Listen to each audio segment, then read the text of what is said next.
Hi, this is Corina, and you're listening to My Family, Harv Roman, on WCGO 1590 AM.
AM 1590 is WCGO Radio in Chicago, where Chicago goes for Club Kids Radio and Celebrity Hotline Conversations on a Saturday morning. Early on a Saturday morning, that is Corina music that is entitled Out of Control. That was off the Cutting Records record label. Say that 10 times fast. But it also made the Freestyle's Greatest Divas collection off the Micmac Paddywhack record label. So you've got her on the Micmac label, which was considered huge in the freestyle business back in the day. And of course she was on Cutting Records, which was just as huge back in the day. But this particular edition of Celebrity Conversations right here at WCGO Radio, we're going to hear from Corina, and she's going to talk about more than just her music. As a matter of fact, we're kind of going to flip the script. We had a very long Celebrity Hotline conversation. It's taped, so she's not live this Saturday morning. We taped the conversation a couple of weeks ago because, you know, her schedule is insane for everything that she's doing. And so what I've decided to do for this particular edition of WCGO Celebrity Conversations with Corina Katt Ayala, to you, my friends, is I'm going to skip ahead to the second half of the interview, in which she started to talk about the things that she's involved with now.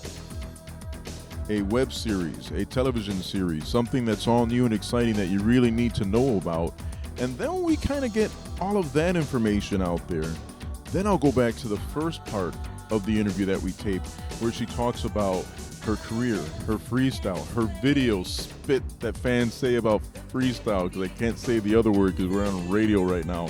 So let's do that. Let's find out what she's up to now in 2013. And when we play those interview segments, then we'll find out what she's been up to in terms of her freestyle career, because there's a lot of information in this interview, and it is probably going to take more than one edition of Celebrity Conversations to get it all in, but it is all new for 2013. Our very first interview was done back in 1989. But this is the conversation we had just a couple of weeks ago. On the Celebrity Hotline, it's Harv Roman and Corina Katt Ayala. I'm having a celebrity conversation with Corina, talking about her YouTube channel, talking about stuff that freestyle artists say. The other thing that I really like about your YouTube channel, Corina, is that we can use your channel to know what you're up to. I probably wouldn't have had any idea of the projects that you're doing right now. You're doing something entitled Latin in America, which looks like a sitcom that takes a look at a Latin family. I'm assuming in the Bronx or the South Bronx or something like that. Tell us about that. Well, my husband and I started an artist lab called Alchemy Artists. And we started it because we wanted to find artists, specifically, primarily people of color, who could write, who could perform their own stuff, who could write stuff for other artists. We figured if we got enough, artists in one room, someone who can direct, someone who can edit, someone who could write, someone who could act, that we could then shoot our own stuff in-house. We wouldn't have to worry about running out and finding other people. And the whole point of it was that we could do projects for one another. All of us would wind up with work that we could take credit for and put it through festivals, blah, blah, blah. Okay, so we started that. And people would show up, and sometimes they showed up with work, and sometimes they didn't. Some people worked more than others. And out of frustration, I would just sit down and to show them how easy it was to just grab an idea and elaborate on it. I would write something on a piece of paper and be like, all right, here, you do this, and I'm going to read this part. And I had my mom, I had just discovered that my mom was diagnosed with dementia. And, that kind of news is devastating, because if you know anything about dementia, it's just a long death, basically, where they forget more and more and more, and the poor things, they just seem to disconnect on such a major way. It's really, really, really tough on the family. It's heart-wrenching, and we're going through that with my mom. I have discovered the ability to take the things that life sometimes deals you that we deem, sad or, hard, and find the humor in it. So my mom has done things like she's on her way out the door, and she's very as far as my mother's concerned, there's nothing, she's perfectly fine. She's healthy. Everybody else is crazy. And she's going out, she puts on a pair of jeans, and she throws her panties on the outside of the jeans. Because this is what happens. They just kind of forget the way things go, So I was telling people that story and a few other stories like it, and then I decided, you know what, let me write a scene of me talking to my mother.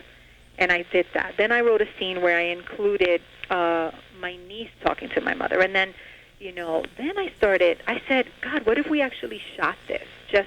Let's all get together, let's just shoot it. Everyone here could play a part.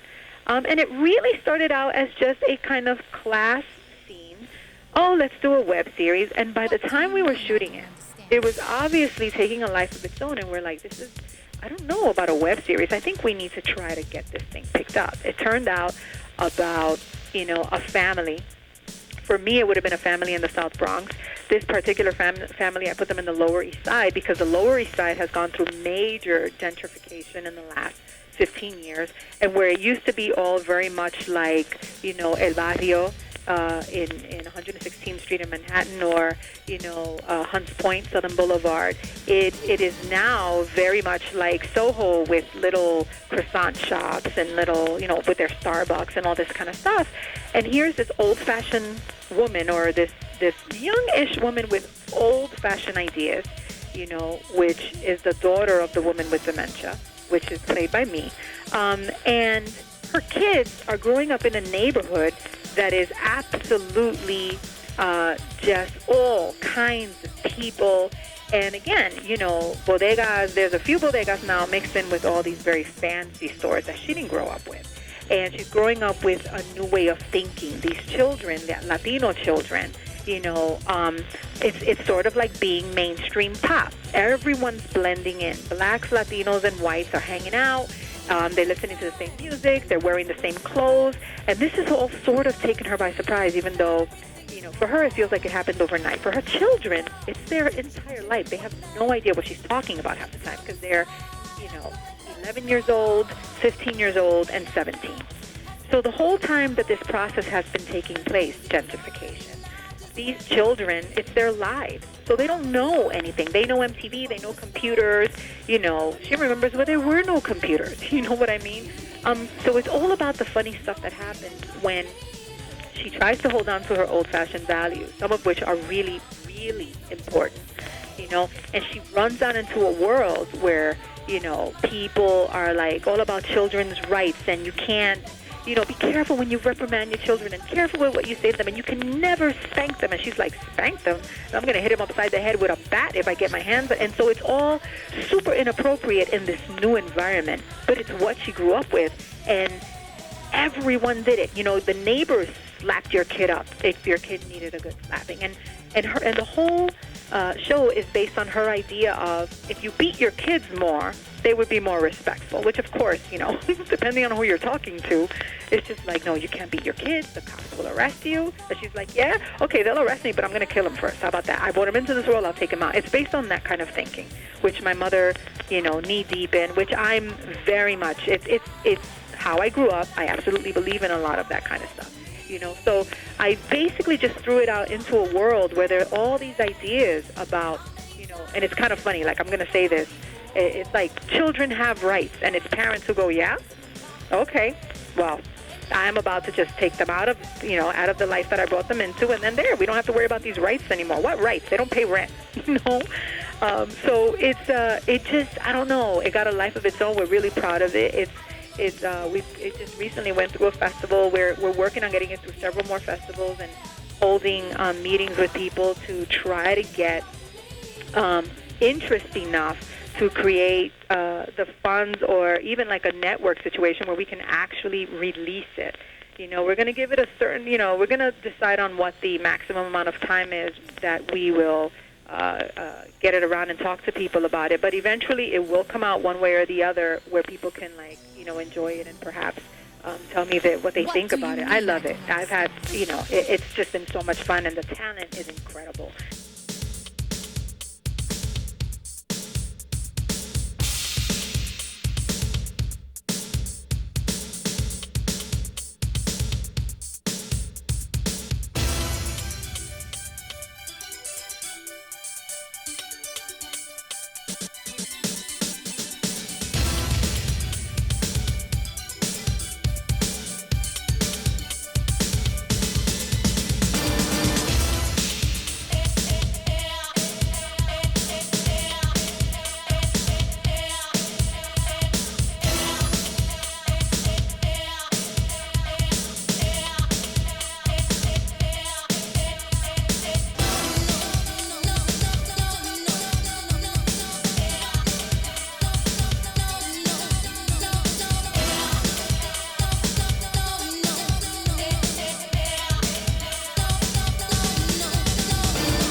Joaquin Maceo Rosa, who's my husband, plays the super.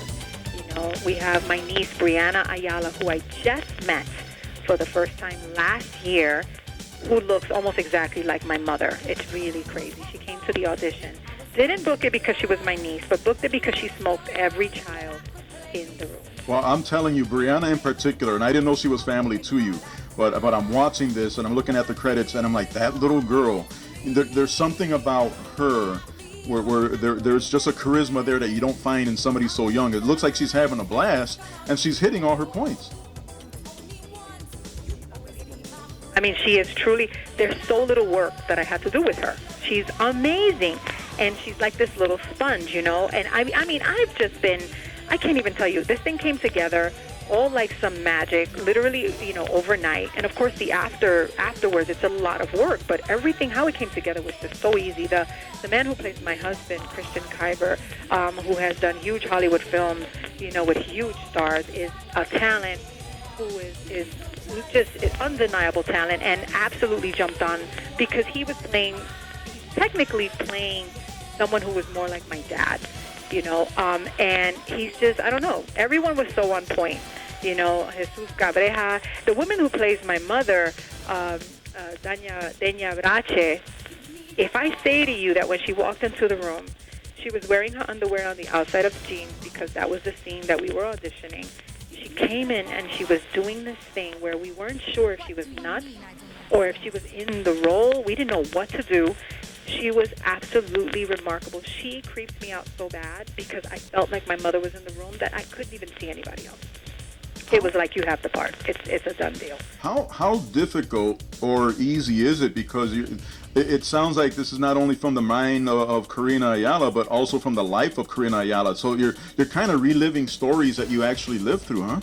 Oh, absolutely. In fact, you know, honestly, Harv, every single thing I've written, I can't write anything unless I've experienced it, either through someone or personally, like one-on-one. It's something that has happened to me. My one-woman show, you know, as embarrassing as some of those things are to hear the characters say, they are actually things that have happened to me. I gave the situations, I gave the challenges to characters that I created, but it's all about stuff that has happened to me.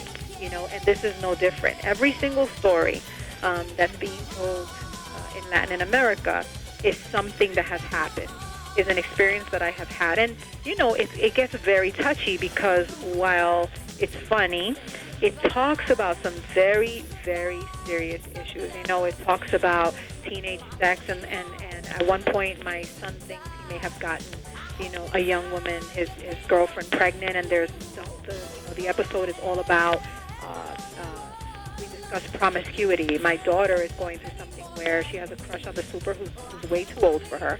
And then there's another young girl who's spreading rumors that she's, you know, about to basically go out with this guy in school who she's going to go all the way with, you know. And my little girl, you know, Brianna, who plays the part of Dinita, is Googling stuff about sex. And it turns out she knows more than the two older children put together, you know? And she wants to educate them because that's the kind of little girl she is. She's a little sponge for information. And it's about real stuff that has happened, you know? And I've put it into these scenes. And there's a scene I wrote called Home, Less or More. And when I was 5 years old, my mom used to walk me to school, which was about 2 blocks away, and she would force me to eat breakfast. And what I would do is that I would wrap it up in a paper towel, and tell her that I would eat it on my way to school. And I would always slip it to this homeless man on my way.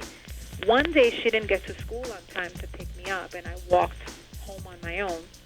And I ran into the homeless person, and I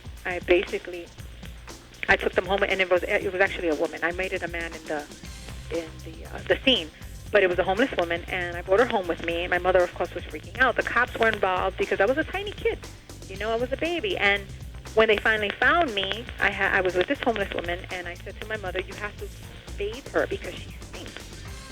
And my mother was just like, "What are you talking about? We have to take her back," you know. And as a kid, I was like, I have a home, and you don't let me stink. And she doesn't have a home, and she smells really bad, and that's why people are mean to her, and you have to bathe her.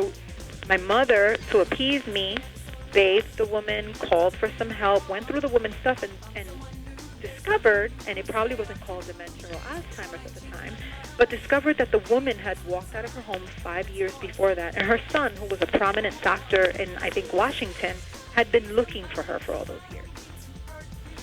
You know? So I wrote that into Latin America as well.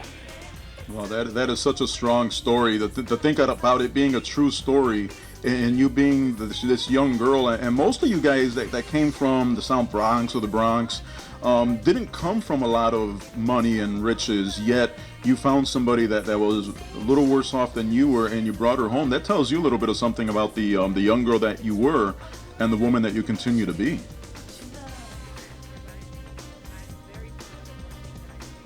I'm sorry. 1 2 1 2.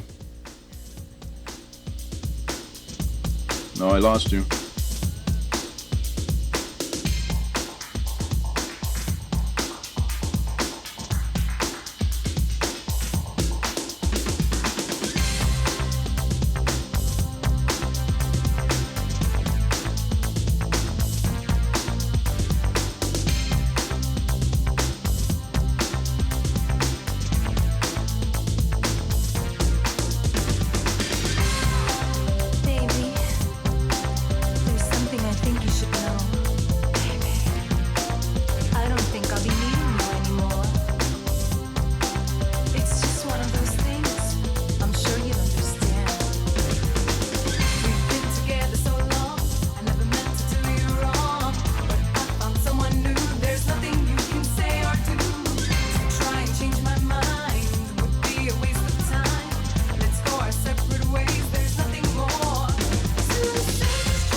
AM 1590 WCGO Radio, where Chicago goes for Celebrity Hotline Conversations early on a Saturday morning. But it doesn't necessarily have to be a Saturday morning. You can go to www.wakeupdancing.com to get it whenever you feel like it. And if you're not in Chicago listening to AM 1590, you could be online with the live stream at WCGO1590.com, or is it 1590WCGO.com? My name is Harv Roman. I had to come on live mic and apologize for the last segment that kind of dropped at the last minute. This is what happens. We're on a celebrity hotline. She was in some forest somewhere on the East Coast vacationing, and she gave me a ring at that point. So every now and then, the phone line was a little goofy-uppy, and I don't know if it was where I was at in our multi-million-dollar studios, or is it because she was in some forest surrounded by trees and lions and tigers and bears, oh my. So if the conversation happens to drop for a second or two, fear not, because we will get back on track with our Celebrity Hotline Conversation with Corina Katt Ayala. Okay, there you go. There I am. Yes? Yeah. Okay. I thank you for saying that. You know, I don't know, man. Life is stranger than fiction, and there's so many gifts. You know, I really, when I say I've been blessed, I really, really, really mean that. I was raised on government cheese and food stamps, literally, in what is considered, low income, poor areas. And you know what? I didn't know that when I was a kid. I ate. My parents loved me, and while things weren't perfect, I had a family who loved me and did the best they could. And really, that's what it boils down to. And I know now, when I look back, and because I've been able to travel and I've met so many people now in my life, I'm able to look back and go, wow, that's interesting. That was different. My parents didn't have the freedom to do this or that, and I know it now. But at the time, I lacked nothing. And I think that's been a very, very, very important gift that I've received in this lifetime, because it really colors everything I do. It forces me to keep it. The base is always going to be complete honesty, regardless of the consequences, because I know that ultimately, when you're truthful, no matter what happens, it always comes around, and the ending is always good. Nicely done. The other thing about your YouTube channel, and I'm telling you, if people are not following your YouTube channel, they're missing out. I had no idea that you were doing a one-woman show, and I saw the piece on YouTube, and I'm like, this is the coolest, because it's not you acting, so to speak, with a whole ensemble of people. It's you becoming an ensemble of people. Can you hear me? Yeah. Yeah, wow. Fear in All of Me is what that's called, and that came about because, believe it or not, I have incredible stage fright. Like, I'm an artist. I love performing, and I suffer before every single performance. I get sick to my stomach. I think I'm going to pass out, and then once I'm on stage, I'm good. So I call it Fear and All of Me. Fear being false evidence appearing real. And then I created 5 characters, and I gave those characters, like I said before, a lot of the challenges that I hope to have overcome, and some I still haven't. But and I just created these characters out of people I have met over the years, and they're kind of like a little bit of a bunch of different kinds of people each. Oh my God, the fun that I had with that. It's multimedia. People can go on my YouTube channel, which is, they look up Corina Katt, Corina Katt, and go through all the videos in there. But Fear in All of Me is something that I'm super, super proud of, because, again, it's one of those things that I said exactly what I was thinking, the way I would say it still today. And it was great fun. I've put it up 4 times, every time to a sold-out audience. I'm thinking about doing it again and adding a new character, and perhaps even having the other characters grow up a little bit, because there's more stuff that I've learned. I'm learning something every day. Well, I was going to ask you if that's a show that travels, because all I've seen are the YouTube clips, and I look at it, and I told you this off the air, and I'll tell you on the air. There's a guy here in Chicago by the name of Elizardi Castro, and he's done 3 one-man shows here in the city, and he's gone to Orlando, and he's gone to Puerto Rico, and he's gone to West Plains in New York to do his things. And when I saw you doing your thing, I'm like, this is the kind of stuff that Elizardi's doing. These people need to get together. That's the type of show that so many of us could relate to. And it's a one-woman show or a one-man show. I don't know that I would be able to pull that off, but the way you guys are doing and things that you guys are doing on stage, it is so relatable to our cultures and our community. It's something that the masses have to get a hold of. Well, I'll tell you, I'll start by saying Elizardi Castro, and thanks to you, I found his work, and you introduced me to his work. He is amazing. He's amazing. I mean, there is a perfect conduit for truth, right? There you have a guy who tells you these stories primarily about Puerto Rican people, his experience of our people, and which really anyone and everyone can relate to. But oh my God, I watch that stuff, and he keeps me in stitches. He's someone, yeah, absolutely. One-man shows, one-woman shows. When you think of one-man shows, you think of John Leguizamo when it comes to Latinos, because there aren't a lot of us that have done them, at least, maybe I need to research more, but they're hard to find, and John Leguizamo has done it incredibly successfully, and in fact, it's the reason why I even ventured to try to do it, because I saw something he did, and I think it was Freak, I saw Spicorama. I saw a couple of things, a little bit here and there, and I was so blown away. And I had always wanted to do something like that. And Elizalde has that kind of thing going on too. And I wanted to kind of do a female version without copying him of a kind of John Leguizamo. And I like to think, you know, that I scratched the surface of it. Like I said, I was left with something that I was really proud of. And I've even considered possibly reaching out to Elizalde and you know, trying to find out if he'd be interested in perhaps trying out something together where he can showcase, you know, his one-man thing. I showcase mine together, same night, one theater. And because our people, like, we need to give our artists a voice. And we have some extremely talented people in the world with him being, you know, he writes his stuff. He's amazing. And his show travels. That's great. My show, the only way it's, you know, it hasn't traveled yet. I've done performances as Corina, the recording artist, and, you know, I may go into one of my characters, but in terms of the show itself traveling, I haven't tried that. And we've talked about it. My camp and I have talked about, initially we were going to do a whole college tour of it, and it involved so much work that we just were in the middle of too many things and couldn't follow it through. But it's something I definitely think about all the time. Well, that is something that I would really hope to see, because that, you know, bits and pieces are nice, but I'd love to see you do that on stage in front of an audience, because just watching the videos, you can tell how much of yourself you're throwing into it, and I think it needs to be out there, you know, for the masses, not just your little secret down in New York.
Radio Red Hot. That's supposed to be Corina with Constant Craving.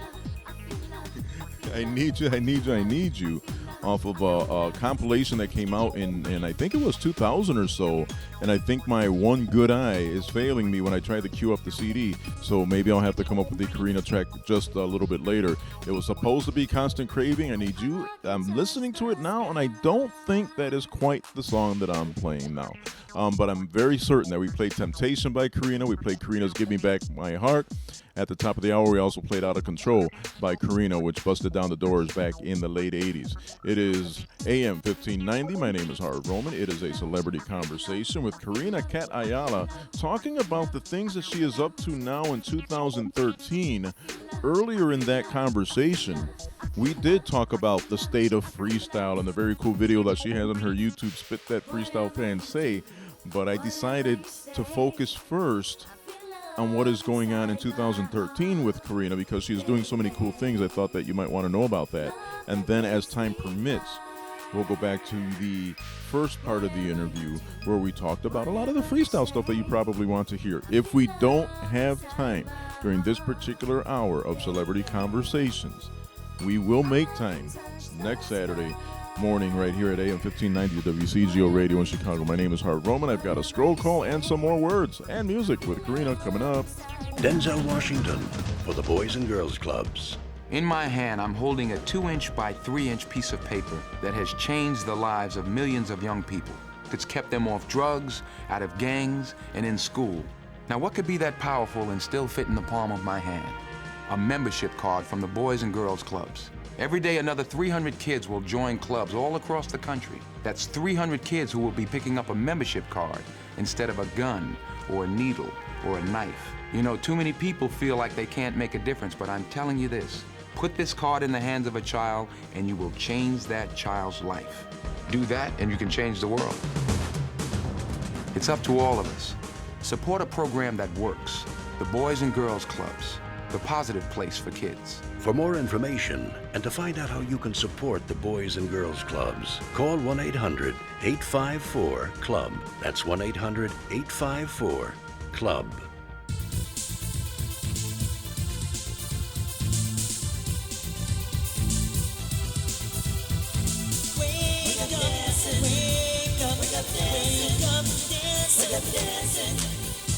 Wake up.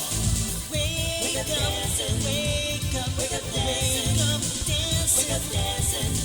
Harv Roman's gonna make you dance. Wake up dancing. Wake up dancing. Wake up dancing. Wake up, Harv Roman's gonna make you dance. That's me right here at AM 1590 in Chicago, WCGO Radio, also 1590WCGO.com, and perhaps you're able to catch the podcast at www.wakeupdancing.com. My name is Harv Roman. My thanks to Corina and Joaquin. They arranged for the Celebrity Hotline conversation that we're listening to during this particular Saturday morning, and I hope you're enjoying it. Lots of very cool information, and it makes this interview unique. Yes, we touched on her freestyle career. Yes, we touched on her acting career. But what I decided to do is I decided to air the later parts of the interview first because we got into some pretty cool conversation about things that Corina might not always discuss when there's other interviews. There are other people that will interview her, and they want to talk about the Cutting Records days. They want to talk about the state of freestyle, and they don't always necessarily want to talk about things that are of impact, of relevance to the Latino community and the community in general. And at the end of the conversation, or the second half of the conversation, you know, we started talking about things that were not bullet pointed. It's just stuff that came up. And I says, you know what? That's important. Let's play that. And once we air that, then we'll air some of the freestyle-based topics that you might be interested in because she is a legend of freestyle. By the way, the compilation that we were talking about was Dance Trip 2000, and there was a song by Corina on that compilation entitled Constant Craving, I Need You. And I think I played I Feel Love by Tina Lee's as opposed to the Corina song because the way it's listed, it's hard, man. It's hard to read some of these labels. And, of course, some of you know that I'm in recovery from 2 eye surgeries, and I'm operating on one good eye right now, and that one good eye isn't that good. So, anyhow, I'm talking a little bit too much, and I haven't even scroll called yet. What a long list for a scroll call this Saturday morning. Bianca, Alejandrina, Kylie, Legit, Paul, Blanca, Sweets, April, Carmela, Lovey, Yolanda, Jessica, Maria, Ryan, Monica, Sabrina, Jenny, Jose, Miguel, Sylvia, Sonia, Margot, Johnny, Jesse, Samuel, Jessica, Gabriela, Kayla, Denise, Michelle, Jesse, Christina, Tanya, Angel, Rosie, Cora, Moises, Madi, Nadine, Lewis, Carmen, Hilton, Johnny, Jimmy, Sandra, Megan, Kyla, did I say that already? Mary and Jamie, all checked in through the week, and some of you are checking in right now. as we chat on the Facebook about this particular conversation. And so whenever I get a chance, I jot your names down, and I want to at least give you the respect of mentioning you on air, because you don't have to go clickety-click, you don't have to listen, you don't have to call, and you do. So why not feature your name at least for a second or two, right? That's not so bad. Okay. Summertime. What a week it has been. Temperatures in the mid-90s. But at least it gives us opportunity to play this song. And when we return, more strong words from Corina.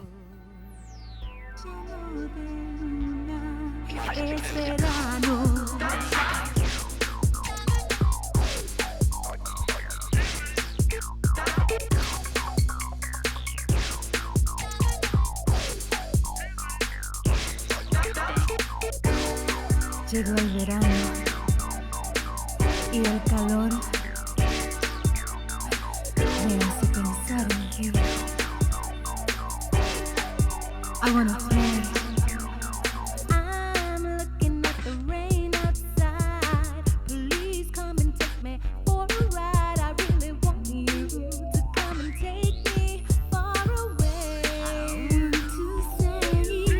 want to say, take me to the water. Summertime, summertime, maybe we can fall in love.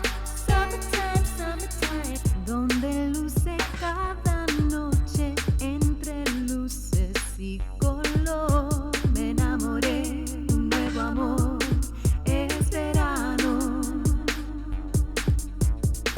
donde sanas inquietudes se convierte en diversión. La magia de un nuevo amor es verano.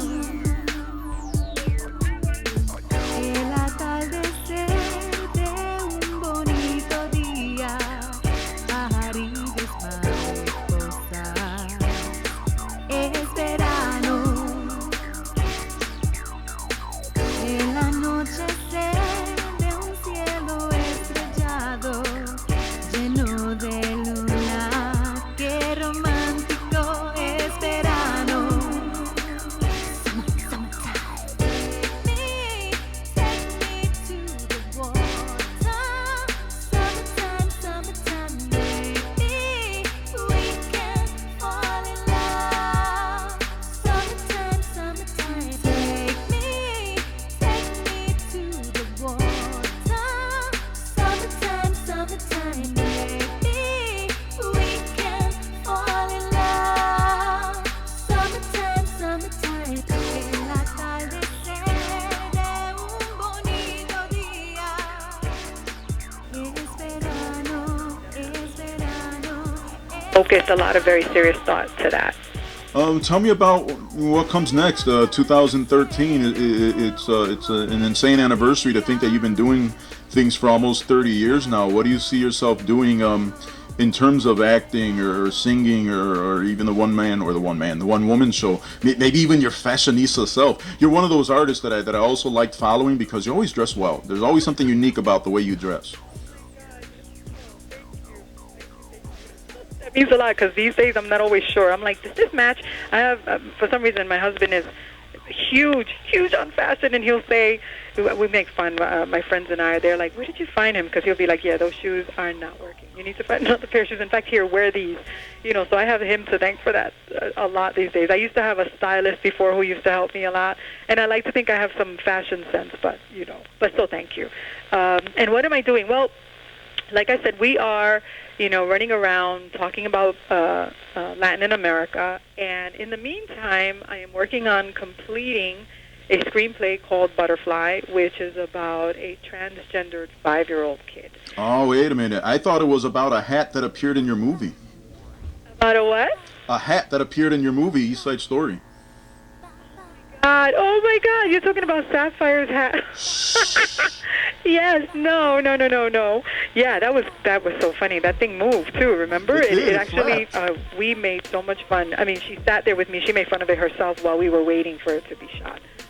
Yes. No. So this is literally a pretty serious subject matter, because right now there's this thing happening where finally people are starting to pay attention. And there are children that, some woman wrote a book about her son, and I think she called the book Princess Boy or something.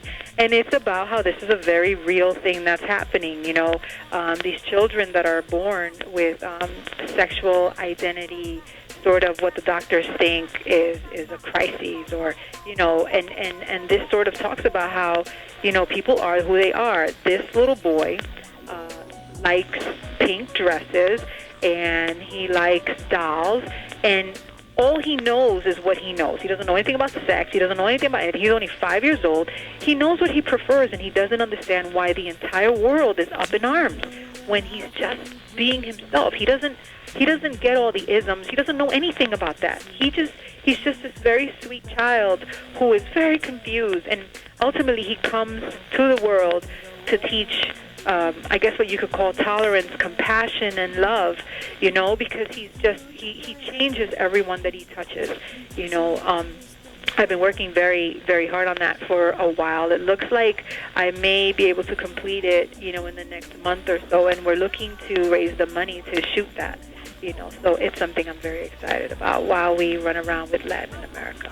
That's something that I would be excited about as well, because I did put in so many years with the Boys and Girls Clubs, and now I work at a charter school. So I've pretty much been working with young people, for more than 30 years. And as time has progressed and lifestyles have changed and cultures have changed, that's one of those things that kids are still getting picked on about, kids are still getting harassed about, and even as they become adults, you've got people protesting pride parades, which here in Chicago, the pride parade has become huge, not only for the lifestyle and the culture, but because now everybody comes out. Yet there is still this pocket that has trouble understanding, or maybe they were raised not to understand, I don't know, but there's a whole segment of the population that doesn't get the respect they deserve, primarily because of the way they're living, and they're living life as they feel it. Absolutely. It's interesting because I recently watched an interview with Lee Daniels, and he hit upon the stigma attached to anything related to that. If you're talking about, because transgender children is different from gay, it's different from, there's so many different levels, because, there's a stigma attached to it. People don't want to talk about it. People pretend it doesn't exist, and yet everyone is influenced by it through fashion, through music, it's everywhere, and we all love it. We all, I think that for the most part, everyone has a live and let live, but then when it comes too close to home, nobody wants to admit that it's real. And Lee Daniels talks about how he donated some time, he volunteered, he went to the gay men's health crisis in the Village in New York City, and he expected to see, to go and volunteer to help take care of men who were dying of complications from AIDS. And when he got there, what he found was a bunch of women, and specifically black women, and probably Latinas, And what's happening is that there's this whole culture of down low brothers, which is what they're called, who are gay and very closeted, and they have sex with women to basically prove their masculinity. And if they've been infected with the virus, they're infecting the women. And Lee Daniels' words were, and they're killing African American women. I basically think it's, I'm going to say women of color, but it's something that really, really, I've in this industry. I don't understand the stigma still attached to it. I think it's ridiculous. You see someone like Lady Gaga, who has done so much for the gay community in terms of forcing people to really look at it, look at themselves, accept themselves, and still there's a major, pocket where people just kind of like, the denial is amazing, and it's killing people. It's absolutely killing people.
fire inside is strong. That's why the both of us belong.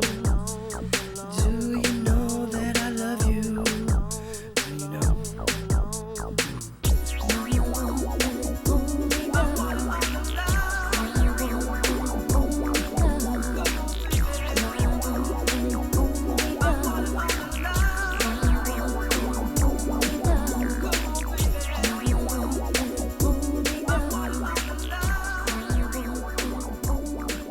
Well, it's so true because throughout the years, there were always a particular character on a TV series, a particular character in a movie. They would make it over flamboyant, or they would throw in all of the signals because they wanted to hit all the bullet points. But in most cases, they were not trying to understand or accept the lifestyle. It's almost as if they said, well, we have to have that type of character in order to sell it even more. And here it is 2013, and there's still a pocket of the population that kind of refuses to understand and accept. But when you think about it, there's also a larger pocket that is now embracing the population. I'm sorry, you're gone. 1, 2, now? Yeah. Yeah, it's changing everything because it's affected everything all the time. And it's interesting, right, because we have all these TV shows about straight men and women who lean on, you know, a gay male or a gay female for advice about just about anything from relationships to fashion, you know. And you think about Brokeback Mountain, you know, mainstream movie. We've come so far, and yet, you know, there's still a lot of stuff people can't talk about. And really, people have gotten better with talking about it as long as it's happening in the house across the street. Then there's acceptance. Then there's, you know, they may snicker a little bit sometimes. But for the most part, as long as it's not happening in my house, it's cool. You know, it's when it comes too close to home that people tend to get a little bit out of shape. Well, as a performer, I would imagine that you've known, you know, a lot of people, and me, you know, on a personal level, sure, I've known plenty. There are club kids that came out to me, and then in my own family, you know, I've been experiencing that as well. And to me, it was always about acceptance and embracing. But you know, I'm 49 now. I'm old, and I haven't always looked at things that way because it's tougher to understand. I guess once you're more personally involved, then it becomes easier to understand. So that being said, you know, if and when, you know, your projects come up and you're looking for support or you're looking for exposure, you want to talk about any of this stuff, just as long as you know I'm all in, because that's something that we have to address. And with as many young people as there are out there now who sometimes don't believe that anybody cares, we have to prove to them that we do. 1 2 1 2 1 2. Yeah, I can hear you, but you're so far away.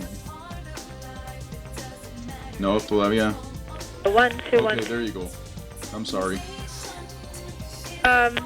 It's, you know, self-hatred coupled with, you know, people pointing fingers and judgment is a dangerous combination. You have too many young children, you know, committing suicide today because of an issue with acceptance. We even have situations where the children are actually accepted by their parents and their family, but society is giving them a hard time, be it, you know, their peers at school, and they're committing suicide. That's unacceptable. It's unacceptable. We have to teach people self-love. We have to teach people acceptance. We have to teach people not to be afraid of things that they don't understand. You know what I mean? Just be open. People are people in the end, and who you fall in love with, listen, love is love. You know, never say never. You can't help who you fall in love with. And if people really, you know, grasped that and accepted it, it would be a completely different world. And I think that we can come to that, but it's going to take a little work, and it's going to take people like you and me talking about it and letting people be uncomfortable when we talk about it. You know, get over it. It's here, you know, and let's embrace and love each other, because really, ultimately, that's what it's about. Those are some strong words from Corina, and I kind of knew, you know, and I looked at my little bullet points that we were going to talk about, you know, the freestyle label and the one-woman show and the East Side Story, and then look at the last few minutes that we've spoken about. We touched on something that I didn't, you know, obviously I didn't plan on talking about, and it probably is going to be the most important part of our conversation when we're talking about acceptance of everybody, young and old, regardless of how they fly. Wow. So I have to thank you. I've taken up a lot of your Sunday morning and afternoon now because you're on the East Coast and I'm here in the Midwest, and I do appreciate you spending time with me. And there are always great conversations, and no matter how long we take between conversations, whenever I pick up the phone or whenever we end up chatting online, it's almost as if no time has ever left us. There's nothing else I would rather have been doing today, Sunday. I thank you so much for giving me this opportunity, to talk to you a little bit about the things that mean so much to me. And yeah, we got a lot of work to do, and I think that I look forward to talking to you again and again and again. I'm all in, ladies and gentlemen. Some words, some music. It's Corina.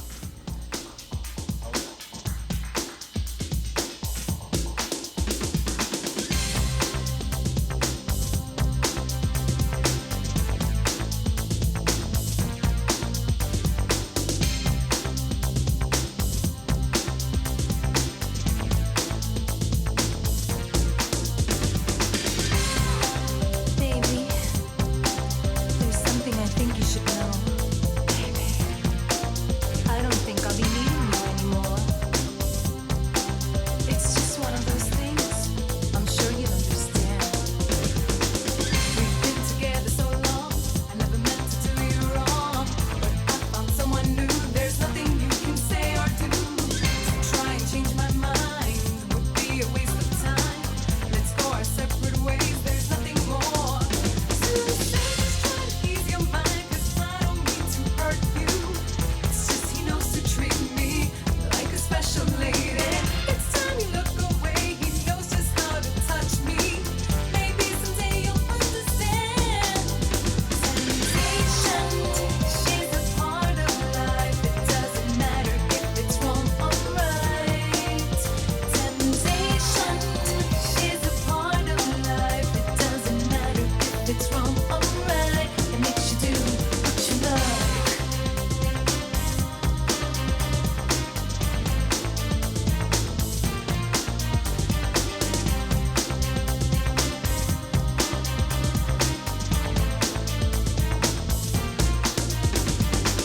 He knows I can't resist. Ooh, his perfect lips. When he looks in my eyes, I feel like I've been hypnotized. I've wanted him for so long.